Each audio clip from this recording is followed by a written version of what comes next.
it's interesting as well. It'd be good to chat to Klopp and Linders about this, and maybe one day once they've retired and they want to tell more secrets. And maybe this was something they'd talk openly about. I wonder if their recruitment policy has changed slightly, because when they've gone to buy 2 key midfielders, they've bought one lad who already played in the Premier League, and they've bought another lad whose physical profile is very much Premier League based. Do you know what I mean? Like Mac Allister, they know is already Premier League ready, and Szoboszlai can drop straight into the pace of this league. Fingers crossed. I know it's not guaranteed, but those 2 lads have been so crucial in this that you can just drop them straight in. Whereas when we bought Fabinho, he's come from the French league. It's like, fucking hell, he's going to take a bit of time to get up to speed. Endo as well, even his little cameos and stuff, you can see there is that element of him. When we first saw him and watched him, you're like, he's going to take a bit of time here. If he can get up to speed, it's going to take a bit of time to get up to speed. Whereas those other 2 lads, straight in, like they've been there forever. Yeah. And not only that, because of the mentality you're buying someone who's literally just won the World Cup. So you're like, well, you're going to be all right then mentally, like mentality-wise, aren't you? And you've bought another lad who, like, I know everyone's madly in love with Dominik Szoboszlai, but like his interviews when they go, so like, what can you do this year? And he's like, just win everything. Like, fucking hell, lad. It's like, tick all the boxes of the player you want. And he's a captain as well, isn't he? And that's another thing, there's got a lot of captains. We've got a lot of captains in the side. Yeah, that's what I was going to say. And so it's obviously clear that personalities as much as skill matter massively to Klopp, to Linders, to the rest of the team. Big Dom, as you mentioned, he was sublime again yesterday. He played 90 minutes, he created 4 chances, 2 assists, 93% of his passes were accurate, and 3 out of his 4 dribbles were accurate too. What I liked about him as well, I mentioned the phrase sort of economy, if you like, before. I think all day Dominik Szoboszlai can go past 3 or 4 players. He can do whatever you want with a ball. But what's brilliant about him is he recognises when to turn that on and off, I think. And so, like people keep saying, and people were saying it in the pub afterwards yesterday, he's still going on like 90 odd minutes and all this. And I'm like, yeah, but if you watch him other times, he's very smooth and very calm, almost like Xabi Alonso-esque, just stroking it round, keeping it simple, biding the time, then all of a sudden, bang, right, here's where we go. And, the second goal is brilliant, I thought. Like real team goal, lovely football. Obviously, he's involved. Núñez puts it in the back of the net. And it was just the way we suddenly ramped that up. Forrest had no answer for it. It's in the back of the net. It's 2-0.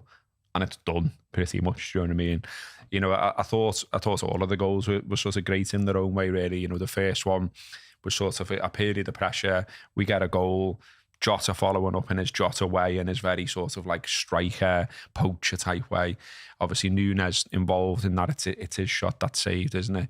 And the third one, okay, the third one's a cock up by the keeper. And, there's a bit of a comedy element to it. But, Mo is just so incredibly cool in that situation, isn't he? You've got goalies flapping around, and, you've got a defender running after them and all this. And, you've seen players miss empty nets. Núñez. Yeah, and it's not just an empty net, is it? He was like 20 yards out, 25 yards out, right footed. But he just makes it look easy. That's what all the best strikers have always done. Everyone goes, well, it was easy, that one. And you're like, mate, people miss open goals from 3 yards out, and he's fucking burying one from 20 yards. And to go back to Szoboszlai, you can't underestimate, because there's a mistake by the keeper, but Szoboszlai plays a 60-yard left-footed pass to even make that a possibility. And I'll bang on about this, and I've said it before, unapologetically. It's so underrated when a footballer can do that. He doesn't even think twice about hitting it with his left foot. That's how accomplished a footballer he is. I've banged on about this since I was young. Like, it amazes me how few professional footballers can kick with both feet. But the fact he can so well, like, how many footballers can do that? A 60-yard left-footed pass. It's fucking insane. And he's still a young lad as well. You feel like, he's not at his peak yet. The win here. And someone's saying there, Joe, the economy of movement's always a great trait of midfield generals like Pirlo and guys like this. Hardly look like they've broke a sweat. He's got that about him, hasn't he? Like his hair hasn't moved. He still looks cool as fuck. And he's just bossed the game with those stats that I mentioned there. Well, I saw something the other week about, wherever it was, someone asked, Messi was giving advice to kids, like they were asking for tips. And the thing he said to them was walk more. And if you watch Messi's game, it's incredible how often he's just walking around the pitch. And he said it's only when you're walking you can properly see what's going on. So you walk and you see what's going on, and then you explode into the space because you know where everybody is. Szoboszlai seems like he's got that about him. Yeah, like, 100%. If you think of how he contributed to the game, like the difference between his contribution to the last goal, which is the 60-yard crossfield pass from the edge of our own box, to the Núñez goal, where he's bursting through in the advanced right midfield position to square it. Completely different sides of the game, but that's him standing back and watching and seeing where the opportunity is. And he doesn't mind the dirty work either, does he? You see him mopping up a lot as well. And as people are saying there in the comments as well, it's so different to what we had before as well. Do you know what I mean? How many hours and days and weeks did we spend sort of like defending Henderson or defending, Fabinho, and the way we played, and the fact that, okay, it wasn't like, it wasn't amazing at times, but it got results and all that. And now we've got like these lads, and like, the football's really, really good. We're a really good side. And like, we'll come on to talk about like the league and sort of where we think Liverpool are at and have we got a chance and a little bit on the other teams. But I thought Mac Allister was really good yesterday as well. That was a conversation for me in the pub a few times afterwards, was that I thought that was one of his best games for Liverpool. I've had my concerns about him in a more defensive role because of his stature and all the rest of it, because you've got in the Premier League a lot of grocks. Like, do you know what I mean? Like, I was looking at Forest's side yesterday and I was like, I wouldn't want to get in a ring with any of these lads, never mind play footy against them. Do you know what I mean? But I thought he was really good. I thought he used the ball well. I thought, he looked really confident.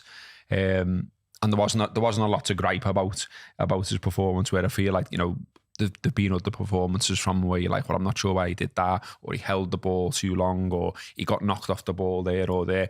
Yesterday, thought all of the midfield was great. I think there's something nice going on with Gravenberch as well. Not just he's been impressive and he's slotted in, and he's another one where he's had to slot in and he's had to just pick the ball up straight away. But he looks like he's been playing for us for ages. But what I like is, there seems to be a thing of, you play him or Elliott and then you swap out one for the other. And there's no obvious sort of, like, they're both doing well, is what I'm trying to say, I think. So you swap one for the other and the other one will pick up where the other one left off. Do you know what I mean? It's fairly seamless. And it seems to be a regular substitution now for Klopp. And like, it's good to have that. I mean, there's a comment somewhere, I put it in the agenda, where someone's saying like, we've gone from, we wanted X, Y, Z and all the rest of it, to now you're looking at it, you're looking at the start, you're looking at how we're playing, you're looking at players who aren't even there yesterday and all the rest of it. And you're like, squad's not bad actually, is it? Do you know what I mean? In fact, it's pretty exciting. Yeah, it's funny, isn't it? Because I think the person who sent that in, they said, you could have maybe wanted another 6, and I think that's still on the cards. Yeah. And I think there will be another defender at some point. And they say something like, you can't have a perfect squad.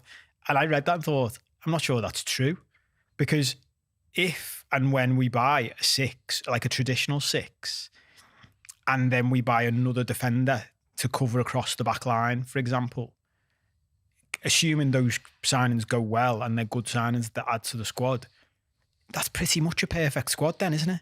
If you enjoyed that clip, check out the full show from us live at 5 on This Is Anfield's YouTube channel every Monday.